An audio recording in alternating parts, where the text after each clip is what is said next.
So, ang topic natin ngayon is all about style tag syntax. So, sa style tag syntax, meron tayong tatlo. So, selector, property, and value. So, mamaya discuss natin yan. So, first is open muna natin Visual Studio Code. Okay. Then, after opening, so punta lang tayo ng file and then open folder. So, hanapin lang natin yung folder natin. So, ito yun. Okay. So, after ma-open, so ito na yun. Dito sa may dapat makita nyo yung folder name nyo. So, ito dapat yan. So, after nyan, punta lang tayo dito. New file lang tayo. And then, create tayo ng style.html. Okay? So, sorry, sa name nito is kayo naman bahala. So, basta may extension na .html, yun lang yung pinakamahalaga doon. So, after nun, so, gawa lang tayo ng HTML structure. So, HTML structure. And then dito sa body tag. So, exclamation point lang yun ha. Exclamation point. So, after nun is punta tayo sa body tag and then gumawa tayo ng H1. Type natin H1 and then enter lang. So, automatic yan may open and then close tag. So, ito yung opening tag. So, ito naman yung close. So, ang close tag, pinakaiba lang is meron siyang slash. Okay? Next is sa loob nito, sa in between ng dalawang yan mo ilalagay yung title or description ng H1 mo. Okay? So, akin is lalagay ko dyan titles. So, next is gagawa ko ng paragraph. So, P for the paragraph tag.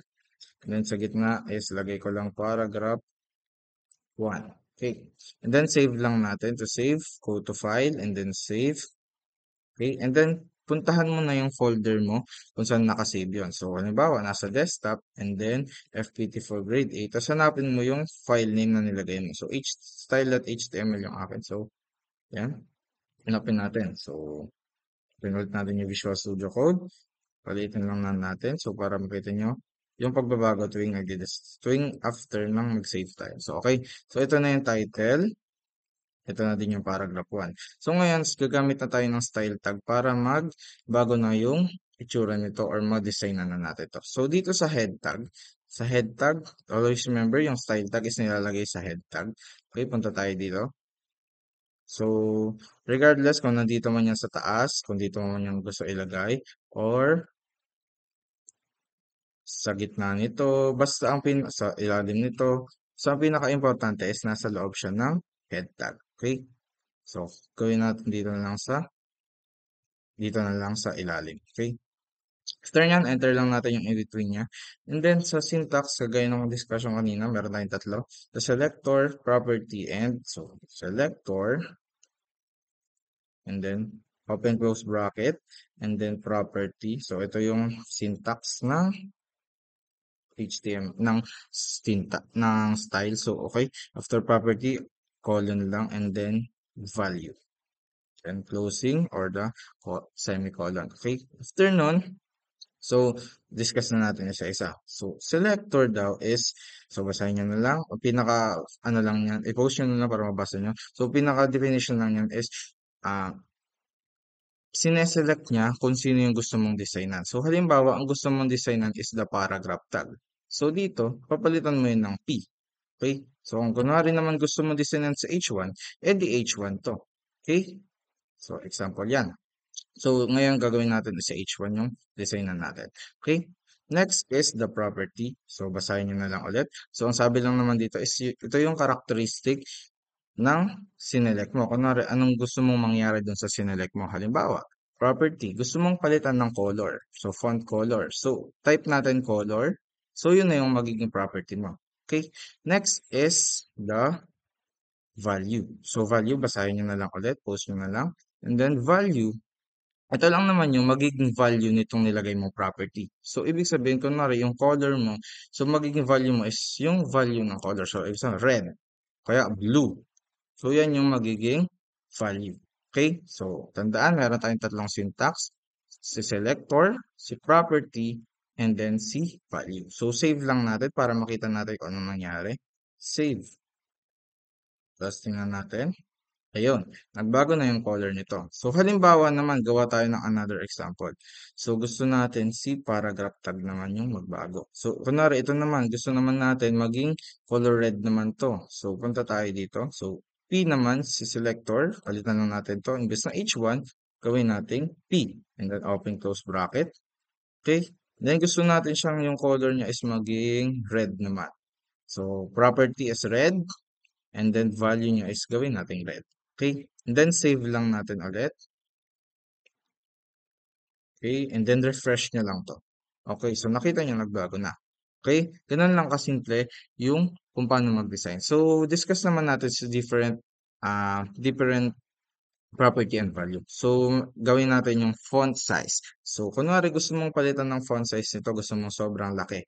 So, kunwari font size, type nyo lang sa property. So, basta tandaan nyo lang, under ng selector, diyan kayo magde-design. So, dapat every after nitong closing tag ng colon, diyan kayo mag-e-enter ng isa. Okay? Diyan kayo mag-next ng code ng kung anong gusto nyo design. So, halimbawa, font size. Okay. So, font size yung property natin. So, ang value natin is dito sa font size, gagamit tayo ng number. And then, gagamit tayo ng unit na pixels or px. So, kunwari, 100 px. So, yan lang yung tatandaan nyo. Pwede itong maging iba-iba ha. So, example natin, 100 muna. And then, save lang natin. Save. And then, refresh. So, para makita natin, lumaki. So, itong value na to is kayo na bahala dito. Pwede nyo gawin 20, pwede gawin 80. So, kayo na bahala. And then, save lang. Control S na lang para mas mabilis.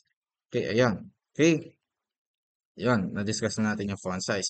Next is alignment. So, gagamit tayo ng align, text align. Okay, text align. So, property is text align.